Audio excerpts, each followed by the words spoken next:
Hairo, the former lower-known origins. However, much before he became a demon moon, he came face-to-face with Shinjuro Rengoku, Kyojuro Rengoku's father, and the original flame, Hashira of the Taisho era. However, this version of Shinjuro was very different, as he was on the verge of a mental collapse and heavily drunk, which prompted the former Hashira to play with Hairo instead of killing him in one swoop. In the end, Hairo survived due to Shinjuro's careless attitude towards fighting. However, he was traumatized deeply after the encounter.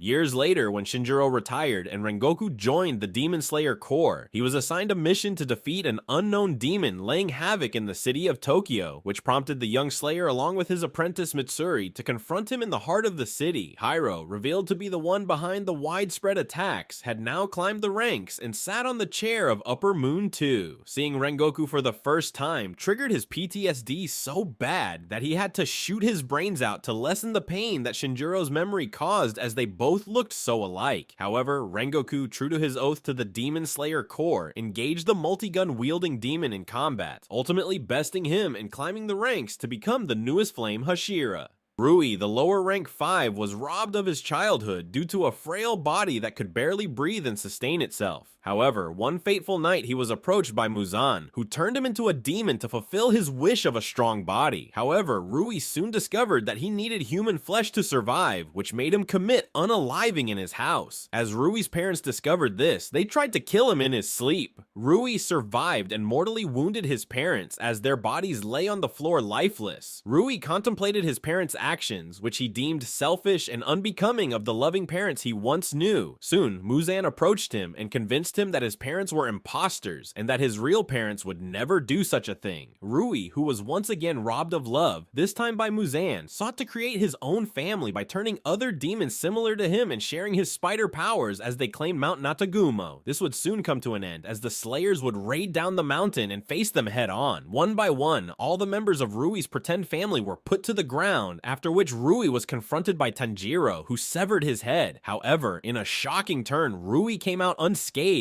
but his luck would run out once again as Gyu, the water Hashira, came to Tanjiro's rescue and beheaded him. In the last moments of his life, Rui was seen begging for his parents' forgiveness as he was being pushed down to the depths of hell. Kyogai, the former Lower Moon 6, was a writer and drummer in his life as a human. In a flashback in the anime, he was seen being berated by another individual due to his boring writing. As stated by the critic, Kyogai had lost all his specialty and was reduced to a loser who only played his Suzumi drum all day long. It is not known how he was converted into a demon or by whom. However, during his tenure as the Lower Moon 6, Kyogai lost his ability to eat humans and grew weak, prompting Muzan to banish him from the lower ranks, scratching out the markings in his eye. This deeply saddened Kyogai, and he vowed to enter back into the ranks by kidnapping and forcefully consuming humans with the special Morechi blood, which had the nutrition of at least 50 normal humans. Later on in the story, Kyogai would be confronted by Tanjiro, who would go on to memorize the patterns of Kyogai's drum blood demon art and finish him off. Enmu, the Lower Moon 1, had a very complicated past. Ever since he was a kid, Enmu had difficulty differentiating between dreams and reality. As he grew older, he took up the persona of a doctor and would pretend to heal his patients while actively hypnotizing them, essentially making them believe that their incurable diseases were gone. As the patients would go on to realize that they had been fooled, the truth was always revealed at the end. But it didn't do much to dissuade Enmu from discontinuing his sham. Enmu would later go on to encounter Muzan, an encounter that left his guts in Muzan's mouth as the former would take in his few final breaths. But in those final moments, Enmu displayed his envy, stating how glorious Muzan was as he didn't worry about feeling pain. This got Muzan intrigued, and he revived him as a demon, but Enmu couldn't find him when he woke up. Enmu worked hard for decades to rise up to the rank of Lower Moon 1, wherein he was ultimately summoned by Muzan, along with the other lower demons in the Infinity Castle following Rui's death. He would go on to impress Muzan with his devotion once again, receiving more of Muzan's blood to increase his power. A few days later, Enmu would trigger his plan to take control of a train and eat the humans traveling in it every night. Finally, he was confronted by a joint effort of the Kamaboko squad and the Hashira Rengoku Kyojuro, who would go on and defeat him in a high-stakes battle with 0 civilian casualties. Kaigaku, the new Upper Moon 6, had strong affiliations with both the Demon Slayers and the demons. During his childhood, Kaigaku earned his living as a thief while he resided in a rundown shrine with other orphans, and most importantly, a young Gyome Himejima, who wasn't the stone Hashira yet. During one fateful night, Kaigaku would come across a demon even after strictly being told not to wander the jungle surrounding the shrine after dark. He would then go on to crack a deal with the same demon and sacrifice the lives of Gyome and all the other orphans in exchange for his own life by putting out the wisteria incense around the shrine that hindered demon activity. Later on, Kaigaku and Zenitsu would be recruited by Jigoro Kawajima and trained to be the next Thunder Pillar. However, after years of training, he still wasn't able to learn the first form of the Breath of Thunder, which was the most important. Later on, he would come across the Upper Moon 1 Kokushibo and bend his knees in order to get his life spared. However, Kokushibo would only do so after he agreed to become a demon, which he did. Only a few weeks later, Kaigaku would go on to face his junior, Zenitsu, in the Infinity Castle, where he was defeated with a single strike from the fastest blade to ever exist.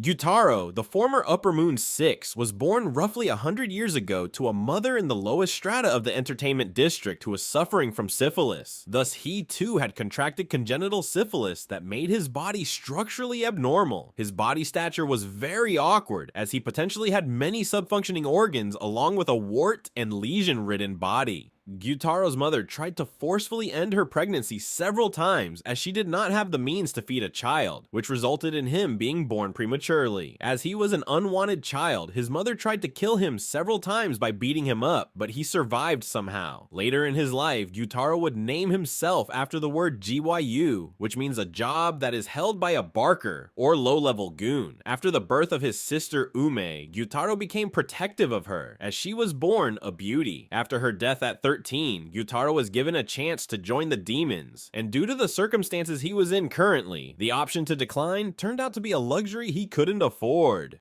Daki, the former Upper Moon 6 and the considerably weaker part of the brother-sister demon duo of Daki and Gyutaro, was born some 100 years ago in the entertainment district bearing the name Ume. She was considered God's gift to her ailing mother, as she was breathtakingly beautiful and was sure to rake in many customers when she grew up. Later in her life, assisted by her brother Gyutaro in her ventures as an entertainer, Daki started earning a considerable amount. However, when she turned 13, a scuffle between her and the customer led her to poke his eye out. In retaliation, the customer tied and burned her on the ground behind the back of Gyutaro. Finally, Gyutaro would end the life of the customer while Daki was left barely alive. At the end of their lives as humans, they both are approached by Doma, the then Upper Moon 6, who converted both of them into demons that would go on to take his rank. Gyokko, the Upper Moon 5, held the name Manaji as a human. Although his time of birth is unknown, we do know that his parents died in a fishing accident far out into the sea. Days later, their mangled bodies were washed ashore and found by the villagers. Upon seeing the bodies of his parents, Managai developed a disgusting fascination with corpses, as he would often obsess over fish carcasses that washed ashore as well. This led the villagers to ostracize him and keep their distance. Later in his life, Managai would be taunted by a fellow village child for his dealings with the fish corpses. However, Managi would go on to kill the child and stuff his body in a fishing jar. After the parents of the boy discovered the grotesque situation their son had been killed in, they stabbed Managi with a long fishing spear and left him to die from excessive bleeding. Managi was held to life for hours, after which he was discovered by Muzan, converted into a demon and renamed Gyokko. Between the events of the entertainment district and the Swordsmith Village arc, Gyokko managed to unencrypt the secret location of the Swordsmith Village and attacked it along with his accomplice Hantengu, following the orders of Muzan. Gyokko would wreak havoc in the village before being confronted by Muichiro, the Mist Hashira, who finally put him out of his misery by slicing his head into thousands of pieces.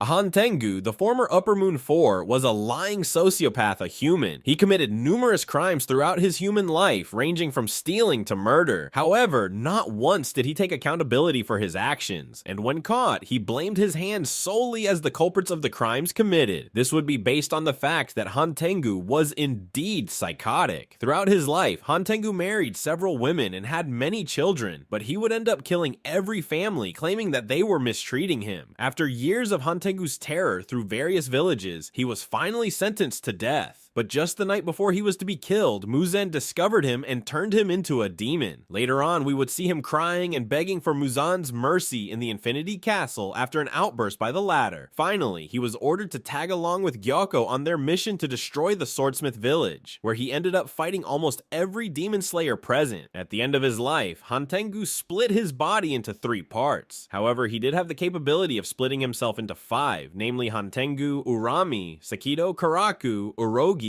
and Aizetsu, where Karaku, Sakido, Urogi, and Aizetsu could be combined to form Zohakuen. But as he was weakened throughout the night, he decided to let one of the parts battle Mutsuri in the form of Zohakuten while he hid in the heart of another part named Urami. Tanjiro was able to sense this deception, and as the sun rose, Tanjiro chased the body of Urami and cut it open, revealing the real Hantengu. With his newly formed blade, Tanjiro was able to kill Hantengu, which resulted in Urumi and Zohakuten perishing as well. Nakime, the Upper Moon 4, was an amateur biwa player before becoming a demon. However, she had deeper struggles than just music. She was married to a gambling addict who would harass her and gamble her earnings away. One fateful night, Nakime's husband gambled her stage name, Kimono, which angered her to such an extent that she ended up murdering him. With the time of the performance fast approaching, Nakime put on an old tattered kimono and played the biwa anyway. Her trembling hands due to having committed a murder helped her play the biwa flawlessly, earning her the highest praise she ever received. Thus Nakime killed one person before each biwa performance to replicate the soulful music at the expense of a stranger's life. However, her luck soon came to pass as she decided for Muzan to be her next victim, which didn't turn out as she expected. Muzan, however, was impressed by how she was able to search him after just spotting him at once, so he decided to spare her life if she became a demon. Nakime accepted and through the years climbed through the ranks. After a few hundred years, she was once again seen summoning the lower demons in her domain, called the Infinity Castle, created by one of the strongest blood demon arts in the series. She joined in during the meetings of the Upper Moon, as well as a few months later. In the final act of her life, Nakime tailed and trapped all the members of the Demon Slayer Corps inside the Infinity Castle. However, she was soon confronted by Mitsuri and Obanai. As the two Hashiras struggled to fight Nakime in her domain, they were aided by Yushiro, who took control of Nakime's mind. Muzan got to know of this development, and a tussle began between him and Yushiro to take control of her mind. Finally, Yushiro won and pushed the entire Infinity Castle onto the surface of the earth, after which Nakime's brain melted in itself as Muzan killed her due to her alleged incompetence. Akaza, the Upper Moon 3. Akaza was born to an ailing father hundreds of years ago in the slums of Edo, bearing the name Hakuji. In order to buy medicines for his father, Hakuji resorted to pickpocketing, which forced the magistrate of that time to mark his whole body in lines signifying his status as a criminal. He was outed from society after being labeled as a demon child. This brought Hakuji's father great shame, and he resorted to killing himself, stating that he couldn't take the medicines that were earned dishonestly, but wanted Hakuji to go on and live a full life. Hakuji, with the markings of a thief all over his body, had no room in society at all, which resulted in him picking fights with the people around him. However, one fateful day, after almost killing 7 men single-handedly, Hakuji was approached by Kaizo, a master of the local Soryu dojo. Hakuji wasn't able to digest the man's cheerful nature and, as usual, picked a fight. But in a wild turn of events, he was defeated effortlessly. Kaizo then took him under his wing and, in return, asked him to take care of his sickly daughter Koyuki, who had been bedridden for a long time. Hakuji was able to take care of her easily, as he had taken care of his sick father for many years. During one of their conversations, Koyuki mentioned that she missed the fireworks show that year and was deeply saddened. Hakuji, however, reminded her that there is always next year in order to lift her spirit. Koyuki was deeply moved by Hakuji's words, as he promised her a future that nobody would dare to promise to a sickly girl like her, which gave her a new reason to live and get better. One day, the heir of a rival dojo forces Koyuki outside the dojo in order to stop Kaizo from getting any disciples, which resulted in him getting defeated by Kaizo and Hakuji, who were enraged. In a final act of rebellion, the heir of the rivaling dojo decided to cut off Hakuji's head. However, he shattered his blade by hitting it from the side, ending the conflict due to his fear amongst the other dojo. 2 years later, Koyuki actually became better, and even started picking up chores around the dojo while Hakuji continued training training under Kaizo. Suddenly one day, Kaizo summoned Hakuji and Koyuki and announced that he would like Hakuji to take over his dojo and also take Koyuki as his wife. After which Hakuji silently vowed to protect them both with all he had. The announcement of Hakuji's marriage to the rivaling dojo angered the heir, and he once again fought Hakuji, but only to get utterly demolished. Hakuji then decided to go to his father's grave to share the news of his marriage. However, he returned only to find out that Kaizo and Koyuko had been killed by the rival dojo after being poisoned. An enraged Hakuji went after all the 67 members of the dojo and mangled their bodies with his bare hands in such a way that it truly looked like the work of a demon from the deepest pits of hell. This even caught Muzan's attention, as he thought it was the work of a demon he created. However, he was disappointed only to find Hakuji. Muzan decided to turn Hakuji into a demon, and with no will to live left, Hakuji accepted while donning the name Akaza for centuries to come. Akaza would then go on to lose a blood battle against Kokushibo and Doma to retain the 3rd rank in the upper moons. In the events leading up to the Infinity Train, Akaza would then be ordered by Muzan to find and kill Tanjiro, only to be stopped by Rengoku in his tracks. And finally, in his rematch against Tanjiro in the Infinity Castle along with Giyu, Akaza would once again be reminded of his love, Koyuki, with her soul pleading to him from the other side to give up and surrender, which would result in the only way Akaza would get defeated. Doma, the Upper Moon 2, was born to wealthy parents who ran the Eternal Paradise cult. Being born with rainbow eyes and pale hair, Doma was said to be able to communicate with God, and people came from far and wide to take his blessings. In reality, Doma was a sociopath who couldn't feel any emotions and was confused most of the time, but maintained a fake smile nonetheless. Doma considered everyone who came to the Eternal Paradise cult stupid, as they decided to follow the teachings of a literal child, and this also included his parents. Some years later, Doma's mother would murder his father due to his continued affair with multiple women of the Eternal Paradise cult, and soon follows him to the afterlife by poisoning herself. When Doma came across their body, his first thought was to let the air out, as the blood could permanently drown the room in its stench. At the age of 20, Doma became the first demon to willfully ask Muzan to convert him into a demon, and soon he would recruit the future Upper Moon 6 duo, Daki and Gyutaro. Doma would go on to lure and recruit women to the cult, only to eat them in seclusion. Things went on, and 100 years later, Doma came across a woman named Kotoha, who was running away from her abusive husband to save her baby and herself. Doma took pity and led her in the cult. However, soon she was also joined by her husband and mother-in-law, but they would soon get mercilessly killed by Akaza and abandoned in the woods as he found them annoying. Kotoha, on the other hand, was deemed stupid by Doma. However, due to her beauty and singing talents, Doma decided not to eat her and let her live out her life naturally within the cult. But much to Doma's chagrin, Kotoha found out that he was eating women of the cult and decided to make a run for her life along with her son, Inosuke Hashibira. Kotoha stumbled and got cornered onto a cliff. However, she threw an infant Inosuke down the cliff into a river to save her. Doma ended up catching up to her and devouring her nonetheless. A decade and a half later, Doma would encounter Kanekocho, the flower Hashira, and mortally wound her. However, he was unable to eat her as he had to retreat due to sunrise. Finally, during the battle in the Infinity Castle, he was confronted by Kane's sisters, Shinobu and Kanayo, but in the end, he ends up devouring Shinobu and tiring out Kanayo. As he was about to wound Kanao as well, Inosuke came crashing through the ceiling to confront him, as Doma actively recognized him to be the son of the woman he had eaten long ago. Inosuke surprised Doma with his abilities and was actually able to get some hits in. However, the real surprise came in the form of Doma getting poisoned, revealing that Shinobu had been pumping her blood full of wisteria poison all these years just to kill Doma. Doma ended up perishing as Kanao and Inosuke decapitated him with a combined effort through Kanao's blade.